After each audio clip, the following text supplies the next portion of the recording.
Olá pessoal, tudo bem? Essa é a nossa aula 10, parte B, tá? É a aula de fluxograma com loop. Então na parte A nós vimos um pouco da teoria de fluxograma com loop, né? E eu resolvi dividir essa aula para ficar um pouco mais tranquilo e para a gente verificar aqui na parte B um exemplo, tá bom? Essa matéria eu já comentei com vocês. Eu tirei do livro de Microcontroladores 8051 do Salvador Jimenez. É a primeira referência bibliográfica aqui que vai estar no final do vídeo, né? No final do PowerPoint aí. E você também pode acessar esse livro na biblioteca virtual. Eu coloquei um link lá no nosso ambiente EAD desse livro, tá? Então você pode verificar lá, tá bom? Então, vamos ver esse exemplo aqui. Tá? Eu preciso fazer um fluxograma, né, e depois um programa fonte em Assembly que calcule a quantidade de números menores que 38 de um buffer de memória que vai do endereço 60H até 7AH. Né? Então, a quantidade de elementos menores que 38H deve ser armazenada na posição de memória cujo endereço é 7B. Ou seja, eu tenho que olhar todas as posições de memória entre os endereços 60H e 7A, né? Ou seja, olhar todas as gavetas aí. Muito bem. Eu tenho que analisar também o que está dentro da gaveta. Eu quero saber quantas gavetas aí, ou posições de memória, tem números menores que 38. E essa quantidade de gavetas eu vou armazenar, né, no 7B, no endereço 7B. O endereço 7B é o contador. Né? Toda vez que eu achar um número menor que 38 em alguma posição de memória, eu somo 1 lá no endereço 7B. Ou seja, o 7B, eu faço um incremento do valor que está dentro do 7B. Tá bom? Muito bem, se eu fosse fazer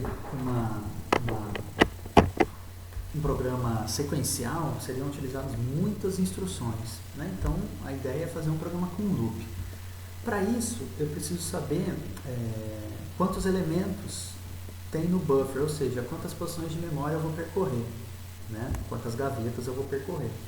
E eu faço isso inicialmente pegando o endereço final 7A menos o inicial 60H e somo 1. Isso me dá a quantidade de gavetas. Né? Nesse caso aqui, eu tenho 27 gavetas a percorrer, né? Que em hexa dá 1B. Tá? E por que esse mais 1? Um exemplo, se eu falasse para você, verifique o que tem dentro da gaveta 10 até a gaveta 15. Parece que são 5 gavetas apenas, né? Mas se você contar nos dedos aí, 10, 11, 12, 13, 14, 15, dá 6 elementos. Então dá um a mais, né? Por isso sim, tá? Então olha aqui, essa figura mostra legal aí o que está sendo pedido, né? Então, eu tenho o endereço inicial 60H, o endereço final 7A. Vou percorrer todos esses endereços de memória, essas posições de memória, essas gavetas. Tá? E lá no 7B, eu quero guardar a quantidade de vezes, né, que eu acho números menores que 38, entre o 60 e o 7A. Tá? E então eu vou analisar a quantidade de 1B elementos. Tá bom? Muito bem. Então, esse daqui é o fluxograma pronto. Tá? No resto do teu material aí, você tem tudo explicadinho, né? Cada item desse fluxograma aí, lá no livro também. Tá? Então, eu vou começar dando uma explicada geral aqui. Então, eu preciso, o nome do meu fluxograma, eu quero achar os números menores que 38. Tá? Eu vou usar o R0 para guardar a posição inicial do meu buffer, né? Então eu vou jogar nele o número 60, porque é a primeira gaveta a ser verificada, né? Se eu começasse pelo 80, aqui seria 80. Né? O R1 vai receber o valor 1B, porque o R1 recebe a quantidade de gavetas que eu tenho para percorrer. Então o R0 recebe a primeira posição de memória e o R1 recebe a quantidade de gavetas que eu tenho a percorrer. O 7B é o nosso contador, então eu vou garantir que ele é 0, tá? Por isso que eu estou zerando ele aqui. Muito bem. Isso vai acontecer só uma única vez, né? Tá? Depois, lembra que eu falei que algumas operações lá no acumulador, elas mexem com o PSW? E isso faz com que a gente possa utilizar alguns bits lá do PSW para fazer perguntas, né? Para fazer comparações, tá? Então, nesse caso aqui, eu quero saber se as gavetas possuem números menores que 38, né? E o que eu posso fazer então? Eu posso utilizar uma função de subtração.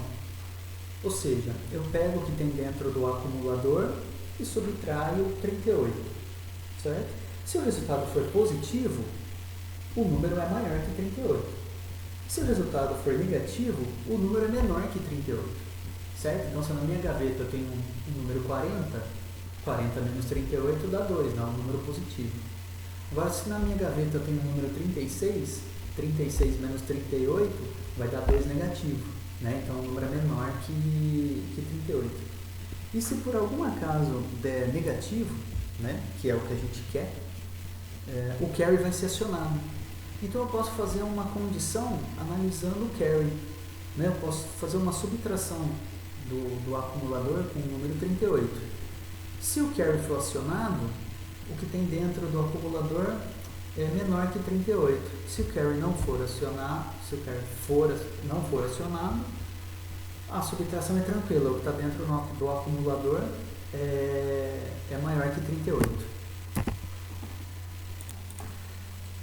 Então, o carry serve aí como um elemento de análise, né? Um elemento de condição, para saber se o número que está dentro do acumulador é maior que 38 ou se o número que está dentro do acumulador é menor que 38. Para isso, inicialmente eu tenho que jogar o que está dentro do R0 para o acumulador. E verifiquem aqui que é um endereçamento indireto, né? Então, na verdade, não é o que está dentro de R0 que vai para o acumulador, né? Porque dentro de R0 tem 60H.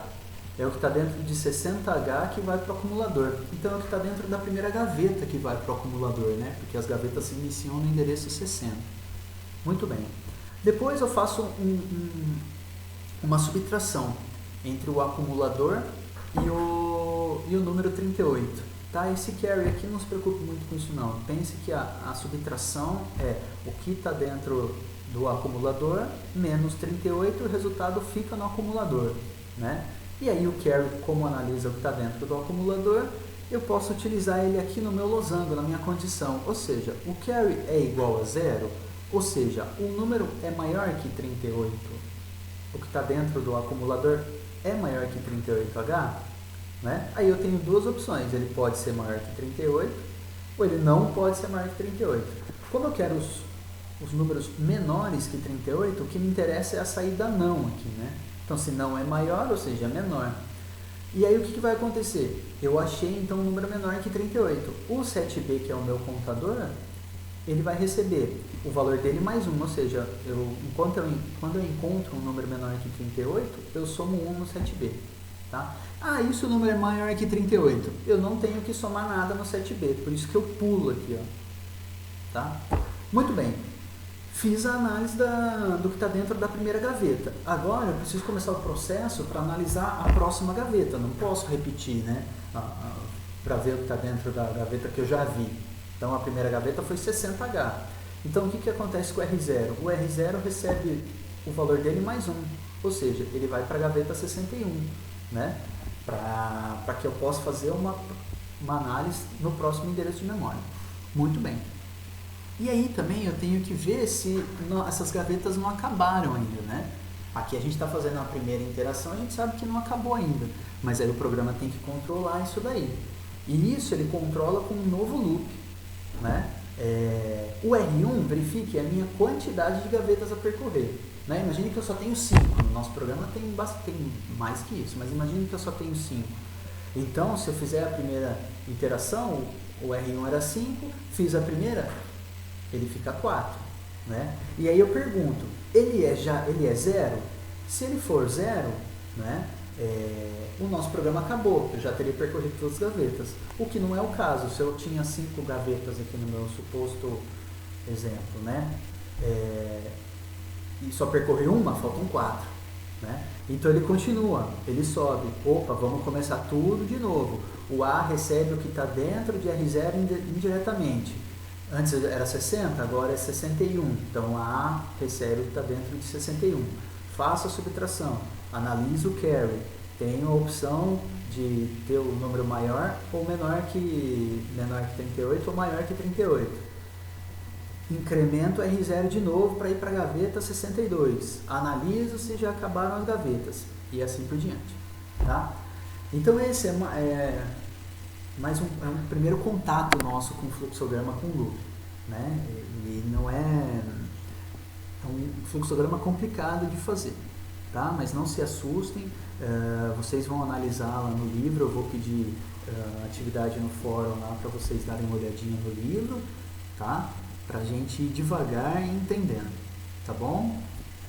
Outra coisa, tem tudo explicado, aqui também está no livro, está bem explicado aqui nos slides, né? Então deem uma lida com calma nos slides aqui, tá bom? Porque eles explicam cada bloco desse daqui, né?